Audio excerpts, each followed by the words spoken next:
Tips dalam 30 detik biar kamu lebih jago pakai mesin fotokopi. Berikut cara simpel fotokopi berkas jadi banyak. Pertama, buka DDF atau tutup atas mesin.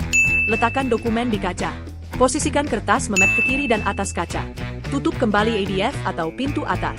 Buka menu kopi pada fotokopi. Kemudian pilih kertas pada menu select paper. Sesuaikan dengan ukuran kertas yang dikopi.